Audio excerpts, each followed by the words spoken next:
Homem caminha no palco ao lado de formas geométricas coloridas enfileiradas no chão.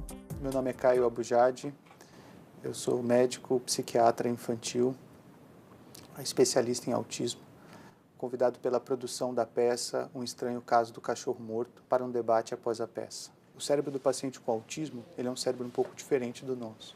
Ele é um cérebro mais hiperexcitado. Funciona mais ou menos assim. É como se o nosso cérebro, ele faz uma atividade de cada vez. Então, toda vez que a gente faz uma atividade, a gente desliga a nossa atividade anterior. Mesmo quando a gente está fazendo duas atividades ao mesmo tempo, a gente, na realidade, está fazendo uma de cada vez bem rápida. O paciente com autismo, não. Por ele ter um cérebro hiperexcitado, ele liga uma atividade sem desligar a atividade anterior.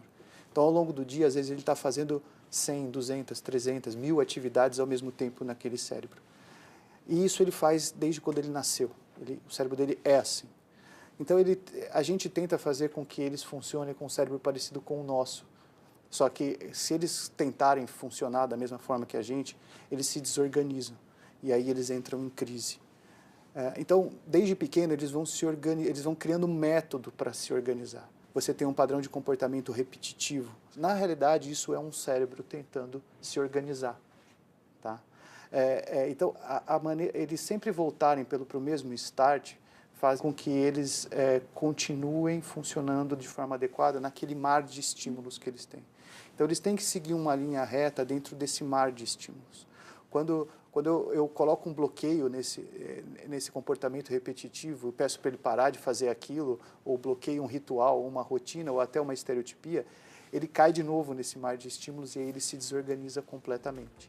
Dr. Caio continua andando pelo palco. Ele para em frente ao cachorro de madeira com um forcado cravado. O cérebro mais imaturo, ele é mais sensorial e mais motor. Por isso, a gente vai ter predomínio de comportamentos repetitivos motores, que são as estereotipias, e sensoriais, que são as hipersensibilidades tátil, gustativa, olfativa, visual, né, e auditiva. E aí, conforme ele vai amadurecendo, esses padrões de comportamento repetitivo eles vão mudando para comportamentos repetitivos que a gente chama de ordem superior, que são comportamentos mais maduros. Então, são baseados em rituais, rotinas, compulsões. E quando o comportamento repetitivo se torna num padrão exemplar, que aí a gente vai ter as habilidades, quando a gente tem uma coisa que a gente chama de insistência na mesmice, que é quando o paciente começa a estudar temas diferenciados. Então, ele sabe tudo sobre astronomia, sabe tudo sobre os animais, sabe tudo sobre os dinossauros. Então, vejam, você tem o mesmo comportamento que é uma estereotipia e o alto interesse por astronomia é a mesma forma de trabalhar aquele cérebro hiperexcitado, entendeu? Só que com padrões cognitivos diferentes. Cenário: pano azul com bolinhas cor-de-rosa e verdes. No chão, formas geométricas. Desde o primeiro dia que a gente nasceu, o que a gente faz durante o dia é criar redes neuronais. Isso vale para todos nós, tá? E durante a noite, memorizar essas redes neuronais. No dia seguinte, a gente reativa essas redes neuronais, acrescenta as informações daquele dia e armazena durante a noite. A gente faz isso a vida inteira, tá? Os pacientes com autismo, eles têm redes de preferência que fazem com que ele se organize. Tá? Eu tenho que atrelar as novas informações do dia a essas redes neuronais de interesse. Então, se um paciente está lá super interessado em bichos, em fazer desenho, e eu quero que ele se interesse por outras coisas, eu posso, através dos bichos, ir dando um conhecimento sobre outras áreas, né? Então, eu quero que ele aprenda sobre o céu. Então, eu vou falar que aquele bicho está brincando num lugar ensolarado, que tem nuvens, que tem sol. E aí, de repente, eu estou falando do céu e deixei os bichos de lado, mas eu estou usando as mesmas redes neuronais.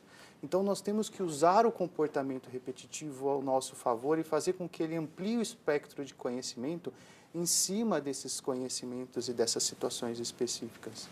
A importância de que as pessoas vejam o autista como ele é, e não tentem transformar ele numa pessoa típica, entendeu? Que se a gente conseguir dar para eles o mundo que eles precisam, eles vão se desenvolver super bem. No palco, Moacir ao lado de uma mulher.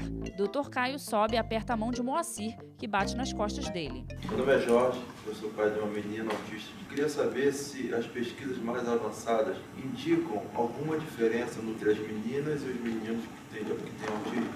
Sim, mesmo as pesquisas mais antigas já mostravam uma diferença muito grande. As meninas com autismo, elas tendem a ter um quadro um pouco diferente.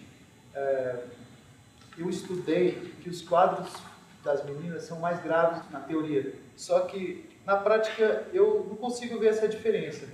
Eu tenho uma paciente lá de São Paulo que acabou de terminar o mestrado em Direito, mas ela tem várias dificuldades, enfrentou dificuldades a vida toda, mas conseguiu terminar todo o seu desenvolvimento. Mas eu gosto de analisar muito o indivíduo, porque se você trabalha as dificuldades daquele indivíduo, ele dá saltos e ele melhora, entendeu? Às vezes a gente não está conseguindo encontrar a dificuldade que aquele indivíduo tem, e às vezes demora muito mais para melhorar. Mas se a gente não fizer essa análise individual, a gente não consegue fazer uma leitura adequada. Entendeu? E dizer que esse espetáculo é um pouco encharcado nesse sentido de produzir, que se converse sobre isso. Produzir uma realidade que se fale sobre isso. Que a gente saia um pouco de uma perspectiva só de entretenimento e possa fazer com que o teatro, a música, a literatura e tal, não sei o quê, possa fazer com que as coisas sejam um pouco mais ventiladas, um pouco melhores e um pouco mais humanas. Muito obrigado pelo seu presente.